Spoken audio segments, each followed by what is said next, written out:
Hi, Bloom Squad! Happy Bloomversary, everyone! Happy first anniversary! Yay! Woohoo! So for today's video, meron na naman tayong panibagong Bloom Project content and ngayon nga ang agenda natin is magbigay ngiti! Yes, smile! Yes, smile! Paano ba yung magandang smile? Yeah! Parang ganito. Yes, ganon. I-share natin yung magandang smile na yan sa ating mga ka-Bloom Squad. At ngayon, meron nga tayong lucky winner ng ating... Smile versus... ng ating dahil meron tayong Bloomversary, month-long anniversary ng Bloom Squad. Sabi natin, sino ang mabibigyan ng ngiti? Yes, sino ang mabibigyan ng ngiti? Sino ang masyasharean natin ng magandang ngiti? Kaya naman nagkaroon tayo ng sa social media. Parang kailangan i-comment nyo kung sino yung gusto nyong mabigyan ng ngiti. At ngayon, meron na tayong napili. Siyempre, nandito siya kasama natin, si Ate Maria Teresa Bagisi. Yeah! Oh, grabe yung pasok ni Ate. Hi, Ate Maria! Ate Maria, mag-hi ka muna sa ating mga ka-Bloom Squad. Huwag kang manginig, Ate. Ano lang to? Hi po, sabi mo, Happy Bloomversary mga ka-Bloom Squad! Happy Bloomversary mga ka-Bloom Squad! Yay! Si Ate Teresa ay tagang Mandaluyong pa, kaya dumayo pa siya sa atin para mabigyan natin siya ng ngiti. Pero aside from that, Tenen! Para kay Mommy! tayong pag-grocery package para sa nanay mo. Ay, Yay! oh! Yan ang kakaganyan. Ewan ko paano mo Naiiyak siya! Ate, it's okay. Happy Bloomversary! Mga ka-Bloom Squad! Yay! Oh, ba't ka naiiyak, ate? Laking bagay na po yan para sa kanila. Kay Mommy. Ano ba pangalan ni Mommy? Mama Raquel, para sa'yo to. Mama Raquel, para sa'yo to. Ito na, Mama Raquel. Dahil buo yung ipin mo, meron kang groceries. Sobrang na-touch ako na nag-comment si ate kasi ang comment niya, sana mabigyan ko ng ngiti yung mama ko. Kasi hindi man sa financial, at least mabigyan daw niya ng tulong yung mama niya. So, naisip natin bigyan siya ng grocery pack. Yay! Para hindi na mabili si mami. And syempre, kailangan, meron kang, sabi mo nga, hindi mo pa Eto. product. Meron kang Bloom product. Yay! Kompleto yan. Yan ang ating mga healthy Bloom drinks. Yay! Ayan. Pwede yung ngiti, ate. Yes! Napangiti. Tears of joy. Pero syempre, iba pa rin yung pakiramdam pag talagang napaganda na natin yung ngiti. Excited ka na ba, ate? Opo, super. Gusto mo na? Puntahan na natin. Halika na. Halika na, dali. Balik mo muna dyan. Balik mo to, ate, ha? Walang gagalaw nito, Walang lang dito, Mama Raquel, wait, sa'yo to. Hindi namin to gagalawin. Dahil dyan, ready na si Ate Maria Teresa. Ready tama na ba? po. Ready na siya. Oh, let's go. Sabi mo. Let's go po, mga ka-Bloom. Let's go. Tara na.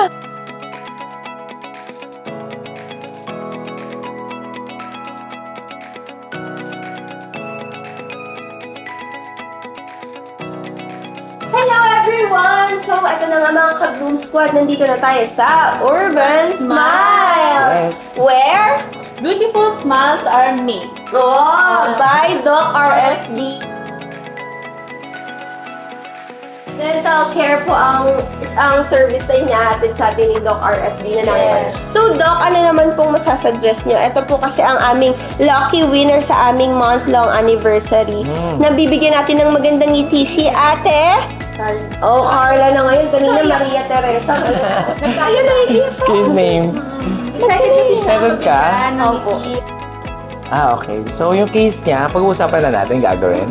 So, syempre marami siyang missing teeth. Ang goal natin is maging perfect yung smile niya.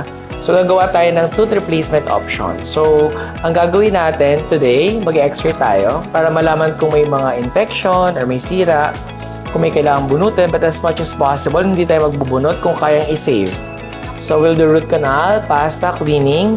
Then after that, isusukat ko yung kanyang denture pagbalik. Usually mga 1 week tapos na yung sukat. Kung maganda ang fit, ipapaprocess na natin sa lab. Ganun lang siya kabilis. Usually mga 2 weeks yun. Or mas mabilis pa. Depende kung maganda yung fit agad sa trial fitting. Panalangin mo yun natin ni Carla. Excited ka na, ate? Super po.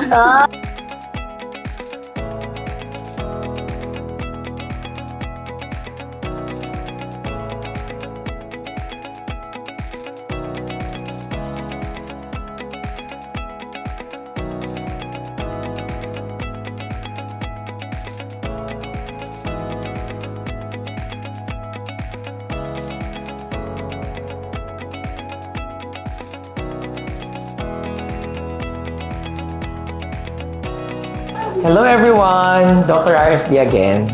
And I'm with Carla? Si Carla. Si Carla po ang grand winner sa Bloom Project Corporate Social Responsibility ni Loisa, ni Shelo at saka ni Jackie. So, pag-uusapan natin yung X-ray results. So, ideally, sa case niya, may mga teeth na kaya pang i-save, kaya ipapasta natin. Pero, bago talaga matapos yung buong treatment ni Carla, kailangan natin magbunot ng 2 ngipin. Alin ang bubunutin natin? Isa sa upper, ito siya. Isa, kasi hindi na kayang i-root canal. Kung kaya talaga ito i-root canal, isi-save ko to. Pero kita nyo sa X-ray, ang laki na nung sira, bunot na to, tsaka to sa baba. Right upper and left lower. Sira na talaga siya. So today, ang gagawin natin kay Carla, since natapos na natin ang kanyang x-ray, sure naman ako na yung ibang titay walang infection, pero ipapasta pa rin natin. Today, susukatan na namin siya, para at least move forward na tayo. Sukatan natin siya para pagbalik dito, ready yung ita-trial niya na pustiso. Hey, ate! Pero along the way, today din, ready ka ba? Bubunutin ko na rin yung 2. Hindi, grabe yan masakit. Hindi, nagpabunot ako dito. Grabe, 2 seconds lang. So, sukatan na natin siya. Then, after that, bubunutin ko na siya. Okay! Alright. Ready? Ate, ready? Ako naiyak siya kanina. Narinig yung konsensya namin. Ayun. Alright, so dito na. Babalik kami. Sige, babalik kami.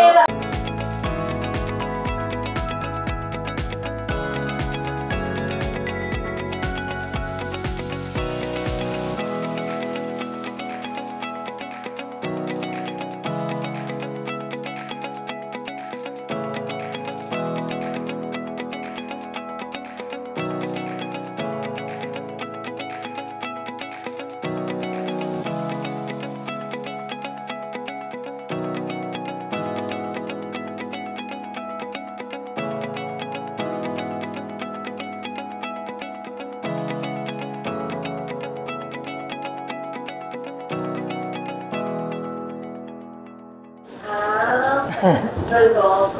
After the pagbubukan. Results agad?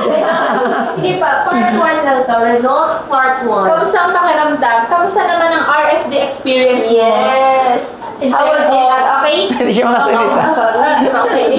Sabihin ko sa kabroom squad natin. Okay. Yes. Na-experience mo ang kamay ni Doc RFD. Napakabilis, Dok. Explain mo nga ano nangyari. Ang bilis. Nag-surgery kami ng 2 ngipin niya. Sorry, 2. Oh.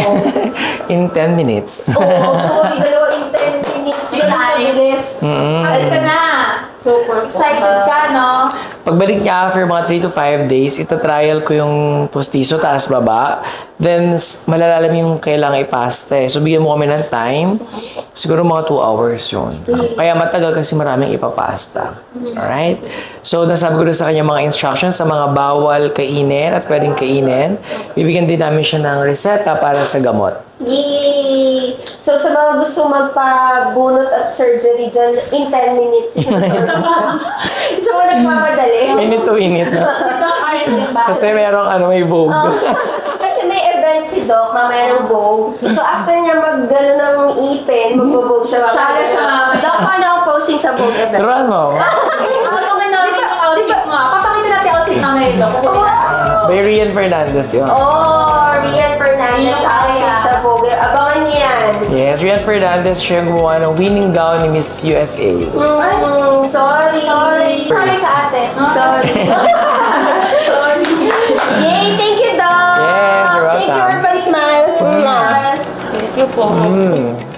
So, hello mga ka-Blues pa. Dahil na nakita na natin natapos na ang kabanata dito. Susunod.